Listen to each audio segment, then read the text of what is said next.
Hi everyone, welcome to Gig Harbor, Washington, where the anchor all began. We are standing here in front of a net shed, and for those of you who don't know what a net shed is, our town is an old fishing community, and back in the day, the fishermen would come off the water and bring their boats in and bring their nets into these net sheds to be repaired and get equipped and just get a little rest off the water.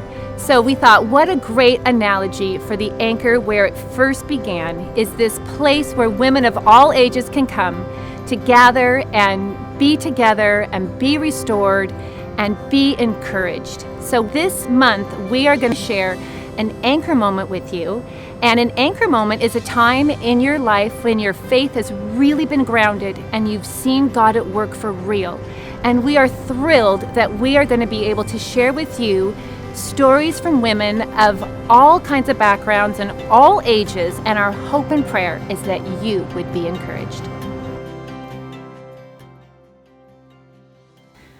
Well, thank you, Katie. It's an honor to be with you today to share another anchor moment with you. And it's very special because it feels like coming full circle from where my first anchor moment left off. So just to recap, the first anchor moment that I shared with you was about the anchor itself. One of your in-person gatherings back in early October of 2016. You see, at that time, I had just the day before been diagnosed with breast cancer, and I was feeling shocked and disoriented and had no idea what my next steps were going to be or even who to talk to about it. Well, the very next night, a Thursday, happened to be a dark and stormy night, quite literally and figuratively. I had to drive our son to his youth group meeting, and it was at the pizza place in town. And it was awful weather outside and just as awful for me inside. And I was uttering a prayer of desperation as I left. As I dropped him off and was driving out of the parking lot, I happened to notice a sign that said Anchor Gathering on the sidewalk of the door of the coffee shop.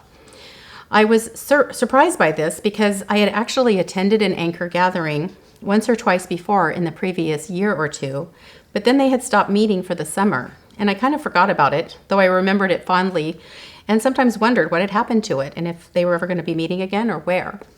So anyway, this particular night they were meeting and I happened upon the sidewalk sign. I decided to stop and go in, though I was late, so I just tried to stand quietly in the back and without interrupting anything. But the greeter wouldn't have any of that. She ushered me into a table of 3 women that I didn't know. I was then blown away when the speaker began because her testimony was about having and beating cancer, and it was tremendously encouraging to me. But the miracle didn't stop there, because it turned out that all 3 of the women at my table had all survived breast cancer. So I told them of my new diagnosis, and they basically wrapped me in love, took me under wing, and became incredibly helpful friends over the coming months. So the encouragement that I received from the anchor that night was itself an anchor for me personally in my own faith, which was being tested by a trial of circumstance. So my test became a testimony, and that particular anchor gathering became an anchor moment for me personally, which I have shared with you before. So now, fast forward several years, when I had recovered from all of my surgeries and was well enough to begin living a normal life again. I had been so thankful to God for bringing me through the medical ordeal so graciously, and I had prayed that since I still had some good miles left on the tires, that he would just use me wherever he saw fit to serve him and other people for whatever purposes he had in mind. And since I was by then becoming an empty nester with some freed up and I would say redeemed time on my hands coming through what I did, I simply asked him to set my sail in a direction that would be pleasing to him and helpful to others. Well, what happened after that has been nothing short of an amazing set of anchor moments that in themselves would make for another story for another day. Because basically, he set me on a course that I never in a million years would have dreamed up for myself. Because in a nutshell, through a series of unexpected twists and turns of serving my community in different ways that put my professional background to good use, I was eventually asked to run for Congress to represent Washington State's 6th District in the U.S. House of Representatives in Washington, D.C. And that's in fact what I'm up to right now and heading into 2022. So coming full circle, my story really is a series of anchor moments. Moments when I was tempted to give up, when I just had to call out to God because I didn't know what else to do. And he would show up in amazing ways. As I said, he brought me 5 years ago on a dark and stormy night to you guys when I needed encouragement, and he provided it through you. And later, when I was healed up with some empty nest time on my hands and I needed direction, he set me on a course that's still unfolding. And I don't know what the future holds in this case, but I do know who holds the future, and he's large and in charge, and I'm merely his servant and his steward. So we'll see how it all turns out.